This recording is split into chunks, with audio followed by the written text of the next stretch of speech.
Jesus, nosso Senhor e Salvador.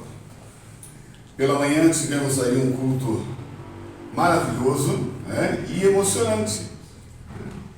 O pastor Renato falou bem, né? Normalmente os cultos são emocionantes, né?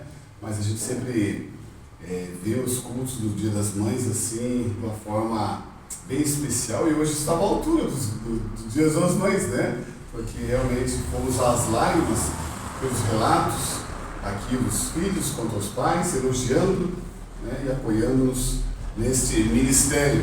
De certa forma que a gente fica feliz, fica contente de estar louvando ao nosso Deus. E hoje temos o desafio aqui também de estudarmos a sua palavra, aprendermos mais essa palavra maravilhosa que nos dá a direção, nos dá o caminho certo. E eu gostaria ainda, aproveitando esse dia, o Dia dos Pais, continuar com essa temática sobre o Pai. Mas hoje, em especial, eu gostaria de ver uma oração modelo deixado por Jesus. E tanto está lá em Mateus capítulo 6, como também em Lucas capítulo 11. Mas o objeto aqui da nossa meditação vai ser aqui principalmente em Mateus capítulo 6. Você pode abrir a sua Bíblia em Mateus capítulo 6. Vamos estar lendo aqui dos versos 5 até o 15, né? Do 5º até o 15º. Diz assim a palavra do Senhor, Mateus capítulo 6, do 5 ao 15. E quando orardes, não sejais como os hipócritas, pois gostam de orar em pé nas sinagogas e nas esquinas das ruas para serem vistos pelos homens. Em verdade vos digo que aqueles já receberam sua recompensa. Mas tu, quando orares, entra em teu quarto e fechando a porta, ora a teu Pai que está em secreto. E o teu Pai que vê o que é secreto te recompensará. E quando orardes, não useis de repetições inúteis, a exemplo dos gentios, pois eles pensam que serão ouvidos pelo muito falar. Não vos assemelheis a eles, pois o vosso Pai conhece de que necessitais, antes o pedirdes a Ele. Portanto, orai deste modo: Pai nosso que estás no céu, santificado seja o teu nome. Venha o teu reino, seja feita a tua vontade, assim na terra como no céu. O pão nosso de cada dia nos dai hoje, e perdoa-nos as nossas dívidas, assim como também temos perdoado aos nossos devedores.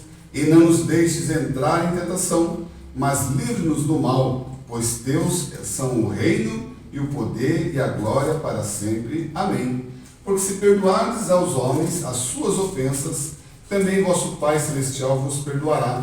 Se, porém, não perdoardes aos homens, tampouco vosso Pai perdoará vossas ofensas.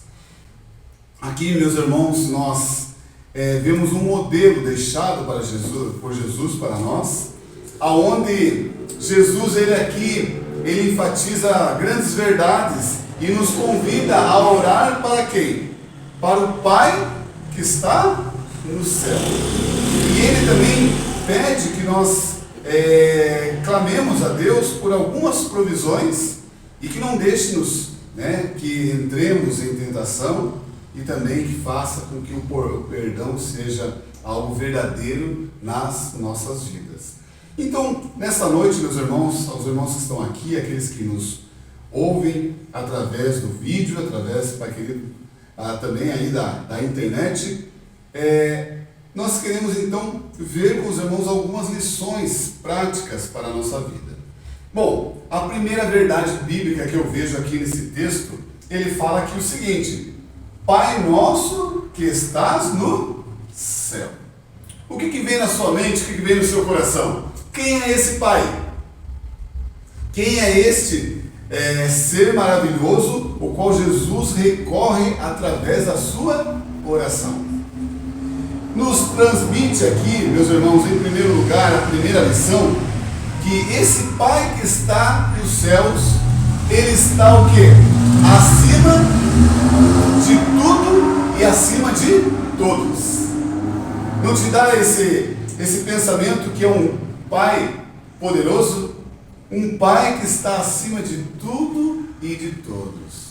Quando ele clama aqui, ele nos convida a olhar para o céu, né? Pai nosso que estás no céu.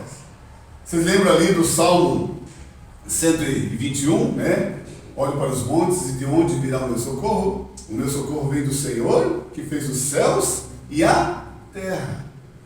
Olha para cima, olha para aquilo que é superior a nós. Então nós vemos, meus irmãos, que esse pai não é um pai qualquer, não é um pai comum.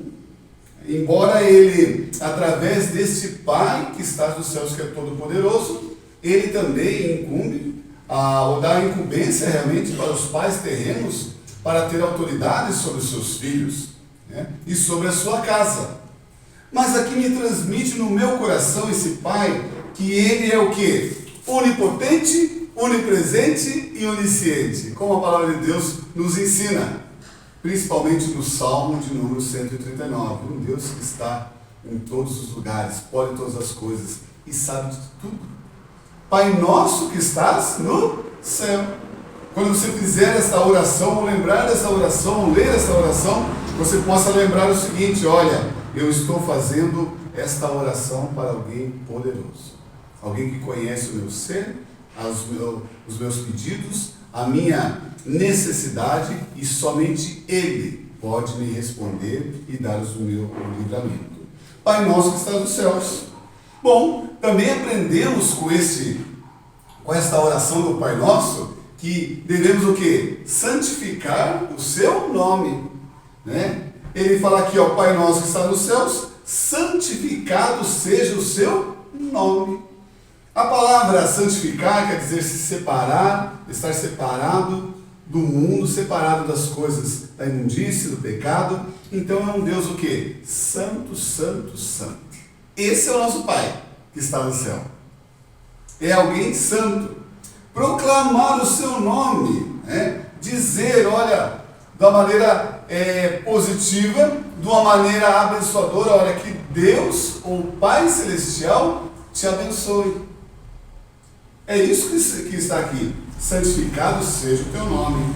Interessante, né? O nome para o hebreu, né? No judaísmo, o nome possuía uma profunda importância, não sendo apenas um identificador, mas um reflexo da sua identidade, da sua história. Então, por isso que muitos colocavam o nome dos seus filhos diante de uma trajetória, diante de um momento que eles estavam passando, né? E às vezes colocavam um nome até mesmo de uma situação difícil que estava passando, né? De amargura, ou um nome no momento de vitória. Hoje em dia nós vemos, né, algumas pessoas que, por alguma razão, uma situação, tem aí o parto, vem a criança e muitas vezes colocam o nome de Vitória, né? Ana Vitória, Clara Vitória, né? Dizendo sobre aquele período. Mas aqui, meus irmãos, o nome de Deus, ele está acima de todos os nomes. Inclusive, com o passar do tempo, por respeito a Deus, o nome foi se perdendo. Então aqui ele ensina o Pai. Ele fala, o Pai que está no céu, santificado seja o seu nome. Elohim, né? Deus conosco está. Então aqui, meus irmãos, nós pensamos assim, como devemos usar o nome de Deus? Lembram lá de Êxodo capítulo 20, um dos mandamentos? Não falarás o nome do teu Deus em vão. Em vão. Ou usar o nome de Deus numa situação negativa na vida das pessoas. Que droga de vida, meu Deus. Ah, Deus, está difícil. Ah, Deus, não quero mais estar nos teus caminhos. Sempre falando de Deus. Mas como é importante a gente falar o seguinte, olha, que Deus te abençoe, que Deus te acompanhe. Ou você ensinar, olha, existe um Deus, ou um Pai maravilhoso que está pronto para estender a mão sobre a sua vida. É proclamar, acima de tudo, santificar o nome de Deus, separar para algo bom na sua vida e proclamar este nome aonde você for. Nós podemos pensar o seguinte, olha, eu vou falar sim, que existe alguém poderoso na minha vida, e Ele é o Deus, Todo-Poderoso, Ele é o Pai Celestial e que pode me abençoar. O Pai que está nos céus, né? Como nós falamos, e que deve ser o quê? Proclamado, santificado o seu nome, através do quê? Das nossas ações e também dos nossos lábios, dizendo, né? Que Deus me abençoe, que Deus, né, possa resplandecer o seu rosto sobre ti, te dê a paz, te dê realmente a bênção sobre a sua vida.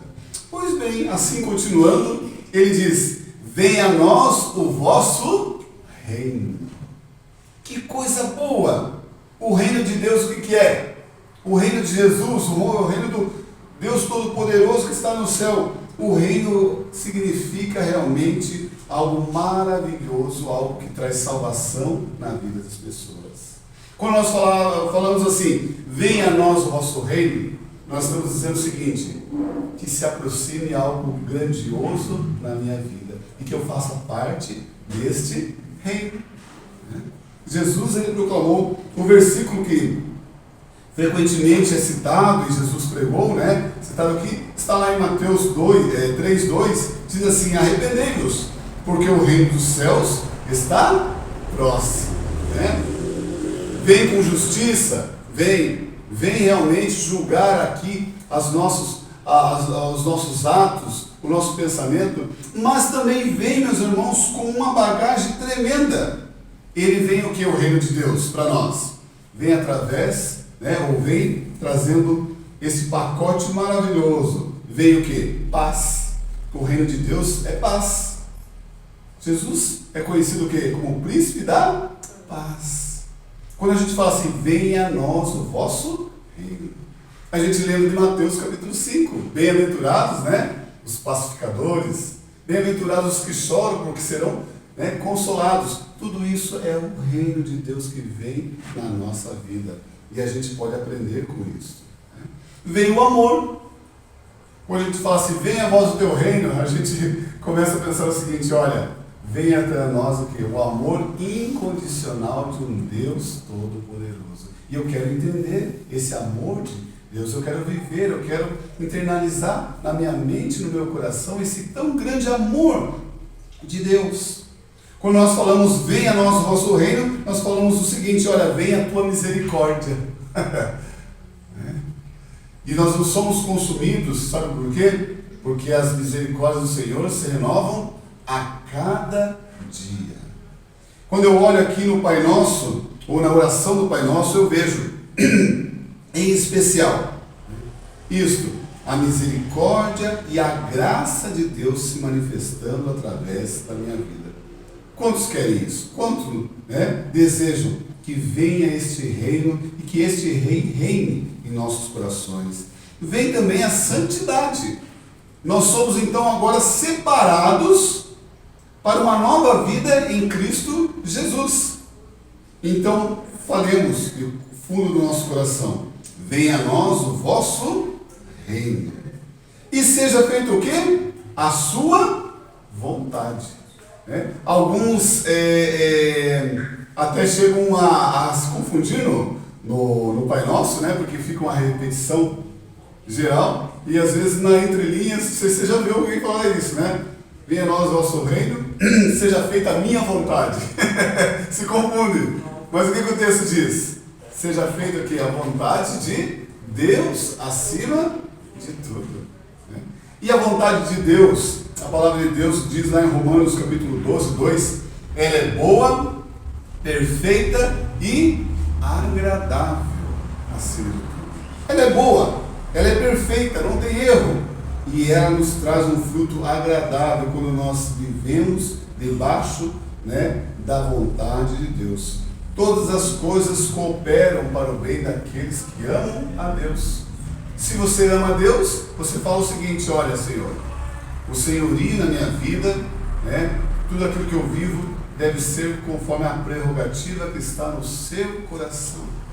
Seja feita a tua vontade na minha vida. Ela é boa. E aí, denota o que então? Quando nós falamos isso? O poderio e o senhorio de Deus na nossa vida. E qual é a nossa posição? De submissão e de servidão a esse Deus. Quando a gente chega ao ponto de falar o seguinte, olha, não tem outro jeito, na minha vida só vai dar certo, só vou ser bem sucedido se a vontade de Deus prevalecer. Então ela nos traz o seguinte, olha, então aquilo que a palavra, aquilo que Deus tem para a minha vida que se realize, eu vou fazer com que aconteça através da submissão, da servidão. E esse rei, e essa vontade seja feita, denota realmente um reinado absoluto, sobre nós. E aqui ele fala assim, seja feita a tua vontade, assim no céu, como na terra. Deixa eu ver aqui como está aqui, seja feita a tua vontade, assim na terra, como nos céus. Eu inverti, assim na terra como nos céus. Quer dizer o seguinte, a vontade de Deus é absoluta em todos os lugares. A gente louva a Deus porque Ele dá ordem para os seus anjos e eles cumprem. Ele dá ordem para os seus servos e o servo fiel faz o quê? Cumpre. Ele dá dons, Ele dá talentos, Ele dá oportunidade, dá o fôlego de vida. Nós estivemos aqui orando, agradecendo a Deus por tudo que Deus fez, e de repente você fala o seguinte, olha, com aquilo que Deus me deu, eu vou fazer com que a sua vontade prevaleça na minha vida. Muitas vezes, meus irmãos, é uma luta, porque nós vamos lutar contra o egocentrismo, pensamentos nossos, olha, eu tenho vontade de fazer isso ou aquilo, mas de repente é um caminho de morte, um caminho terrível. E ele continua, seja feita a tua vontade, assim nos céus como na terra. E Jesus nos ensina, a buscarmos a provisão divina para a nossa vida. Ele diz assim, o pão nosso de cada dia nos dá hoje. Então denota o quê? Provisão divina para a sua vida, para a nossa vida. Não tem outro jeito, meus irmãos, é claro. De repente alguém pode falar o seguinte, não, mas pela minha inteligência, pela minha capacidade, eu me garanto, eu vou buscar o pão de cada dia, o material, mas também nós pensamos aqui no pão espiritual aqui, não vem de nós, vem tudo o quê? De Deus. Eu gosto muito de um canto que diz, tudo que tenho, tudo que sou e tudo que vier a ser. Vem de quem? Vem do Senhor, nosso Deus. De sorte que a gente fica feliz por saber realmente que Deus é o Deus da provisão. O pão nosso de cada dia. O povo lá do Egito, após sair do Egito, estar ali na caminhada para a Canaã, no deserto, eles não tiveram outra alternativa a não ser realmente depender única e exclusivamente, da provisão divina. Então Deus mandou o que para eles? Mandou maná, que caía do céu, mandou as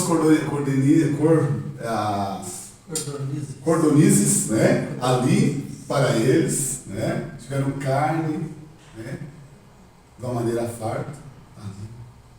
Então Jesus ele fala o seguinte, olha, com essa oração, esse Pai que está lá nos céus, poderoso como nós vimos aqui, que deve fazer a sua vontade, deve prevalecer na nossa vida, você deve buscar Ele para a provisão, dizer, Senhor, o pão nosso de cada dia nos dá. Jesus nos ensina também, olhe para o céu, olhe para as aves, não tem celeiro, não tem lugar para guardar, Deus cuida de cada uma. Olha para os lírios do campo, nem Salomão, na sua forma tão magnífica, não se vestiu como tal. E Deus a veste, então não devemos andar o que? Ansiosos por coisa alguma, mas apresentar diante de Deus as nossas petições. E uma das petições na oração do Pai Nosso é o que? Na oração que Jesus nos ensina é o que? Pedir o pão nosso de cada dia. Ele nos dá, A palavra de Deus também diz, no Salmo 127, verso 2, que Ele dá aos seus enquanto dormem. Olha só o que diz: inútil vos será levantar de madrugada, repousar à tarde, comer o pão que penosamente granjeaste, aos seus amados Ele dá enquanto dorme. Então, na nossa casa, quem deve ser o provedor principal? É o pai? É a mãe? né? É um filho que está com uma posição mais elevada ali? Não. Nós devemos reconhecer que tudo veio o quê? Do Pai nosso que está nos céus. E Ele nos ensina, acima de tudo, a pedir o perdão pelas nossas falhas e da maneira que Ele nos perdoa, a gente deve perdoar o outro. Ele diz aqui, olha, perdoe as nossas dívidas. Eu não sei como está na sua versão, em algumas versões diz as nossas ofensas, né? Assim perdoe os nossos devedores, né? E nos perdoe as nossas dívidas, assim como também temos perdoado aos nossos devedores. Jesus, ele não devia nada. Jesus, ele não ofendeu a ninguém. Ele ensina aqui como que nós, cada um de nós, devemos fazer esta oração. Todos nós pecamos, e o pecado, ele é uma dívida. O pecado, ele é uma ofensa diante de Deus. E quando nós pecamos, nós devemos buscar a Deus o quê? O pagamento desta dívida. O pagamento, né? Ou o perdão desta ofensa na nossa vida. E o perdão vem pela graça e pela misericórdia do Deus que está no céu. Então, nós vemos aqui que Ele nos ensina, perdoa-nos as nossas dívidas ou as nossas ofensas, assim como eu tenho perdoado aquele que tem me ofendido. Muitas vezes, meus irmãos, a gente pensa que ser crente ou estar nos caminhos do Senhor é aceitar todas as coisas. Não é isso, né? Você não deve aceitar o mau caminho, ou as investidas, ou situações que o outro vem fazer para nós. Nós devemos também, né, como o apóstolo Paulo mesmo sempre fez, e ele diz, olha, sejam os meus imitadores, como eu também sou de Cristo Jesus. Né? Mas muitas vezes, meus irmãos, alguma situação na nossa vida a gente deve reivindicar, deve rebater, mas em suma, nós devemos entregar diante do Senhor as situações. Sabe por quê? Porque senão a gente cria uma amargura no nosso coração tão grande que vai fazer mais mal para nós do que para o outro. Em suma, a gente deve chegar diante de Deus e falar, Senhor, eu não tenho como perdoar, eu não tenho como esquecer.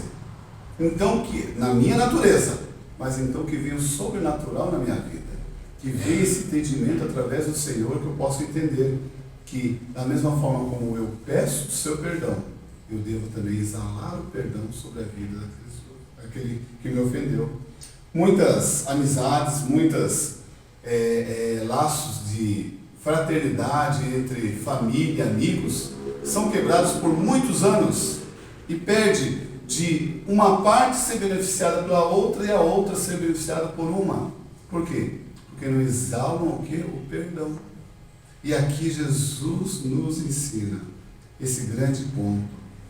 E ele chega aqui, olha, no 14. Porque se perdoardes aos homens as suas ofensas, também o vosso Pai Celestial vos perdoará. Senão, né, nem o seu Pai Celestial perdoará as suas ofensas. Assim, então, teremos, né, isto, andar, muitas vezes, uma milha ou outra, por amor àquela pessoa. Né? Eu não estou dizendo aqui, meus irmãos, de aceitar coisa errada, não.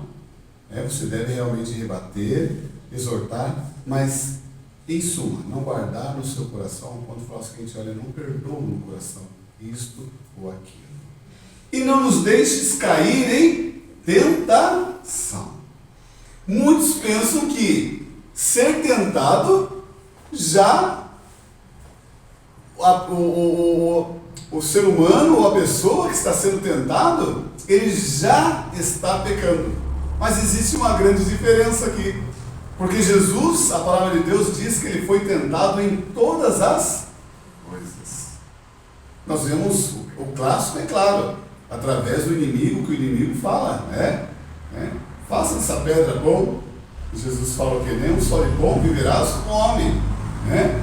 Levanta sobre um alto do templo ali e fala assim, olha, se jogue, porque está escrito, aos seus anjos dará, né, ordem ao seu respeito. E Jesus fala, não tentarás o Senhor teu Deus. Mostra toda a riqueza do mundo e diz assim, ó, se prostrado me adorares, né? eu darei tudo isto. E o que ele fala? Jesus? Somente o Senhor teu Deus adorarás e somente a Ele prestarás culto. Nós vemos assim.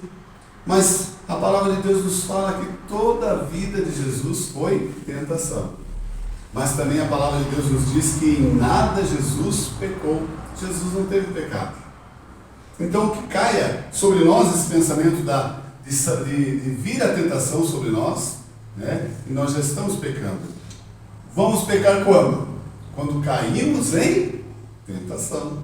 E o que ele pede aqui? Não nos deixes entrar ou cair em tentação, mas livre-nos do mal.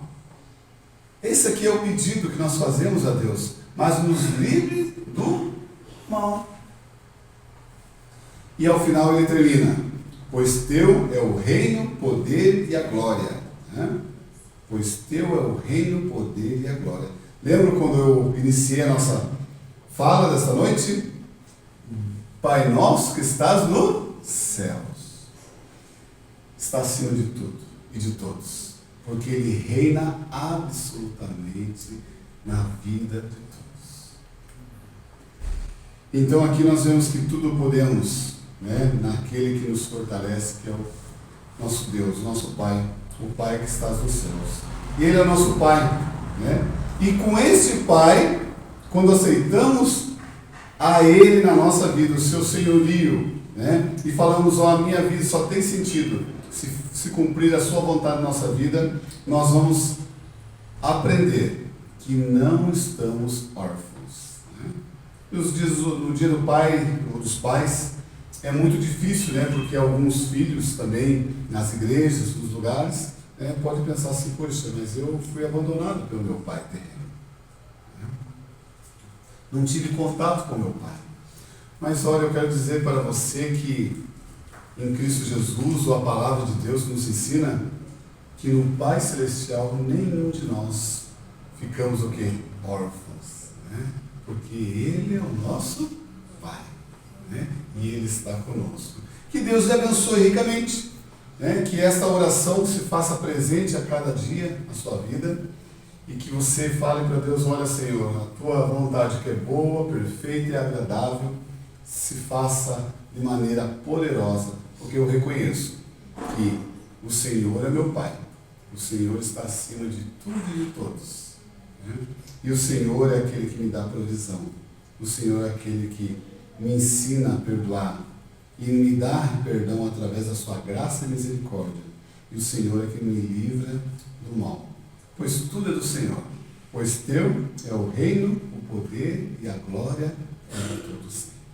Que Deus lhe abençoe, né? E que você possa realmente saber que em Cristo Jesus, nosso Deus, Criador dos céus e da terra, você não está órfão, você é do Senhor. Amém? Amém. Que Deus nos abençoe.